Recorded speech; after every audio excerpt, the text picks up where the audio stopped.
Guys কাজ বাজ শেষ করে অনেক দিন পরে একটু তন্দুরি রুটি আর একটু কষা মাংস খেতে আসলাম আমি আর সুজিতা বাটার চিকেন। দেখো রেস্টুরেন্টটা পরিষেবাটা অনেক ভালো না এই দেখো, আমাদের ক্যাম্প থেকে 5 মিনিট দূরে, বেশি দূরে না। এই যে চলে আসলাম না। কেমন রিসিভ হয়, কেমন রুটিটা হয়, তোমরা সঙ্গে থাকবে, একটু শেয়ার করে তোমাদের সঙ্গে। অনেকদিন পরে হোটেল করে খাচ্ছি তো, সবসময় ক্যান্টিনের খাবার খাই, নিজেরই রান্না নিজেরই খাবার, কেমন লাগে সেটা দেখো। বুঝতে পারিস আমাদের খাবার চলে এসে দেখো, বাটার চিকেন আর একটা এটা স্যুপ আছে, ডাল, হ্যাঁ তাই না, একটা স্যুপ আছে, সুন্দর পরিষেবা আছে। দেখো আমাদের রুটি খাবো দুটো দুটো করে রুটি। বাটার চিকেনটাও ভালো, খারাপ না, একটু অয়েলটা বেশি হয়ে গেছে। এখন অয়েল আছে না এটা বাটার আছে, বুঝতে হবে, খেলে বোঝা যাবে না। দা বাটার চিকেন বাটারই হবে, এখন দেখা যাক, খাওয়ার পরে ট্রাই করা যাবে।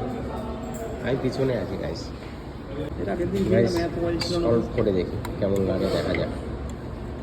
কালারটা তো ভালো লাগছে, দেখি কেমন লাগে,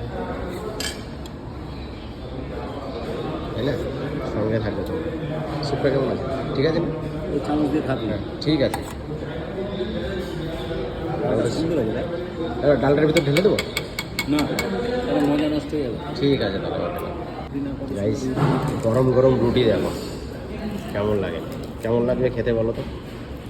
গরম গরম রুটি, বাহ, পুরো আটার রুটি দেখো।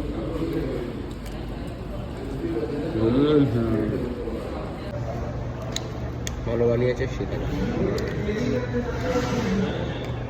আর একটা করে রুটি আসবে, বড় বড় রুটি আছে, 4টে রুটি আছে দেখো, বড় বড়। আমি সুজিটা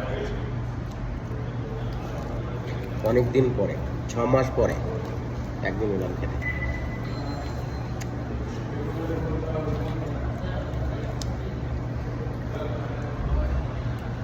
না খারাপ না, ভালোই আছে। ওরা ডালটা নাম কারিগরটা দিয়েছে।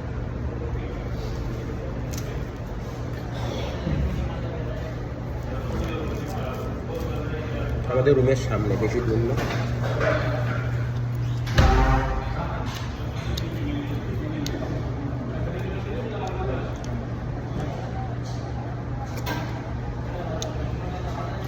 ভালো বানিয়েছে, ঠিক আছে। একটু অয়েলটা বেশি আছে, মানে একটু অয়েলটা বেশি আছে।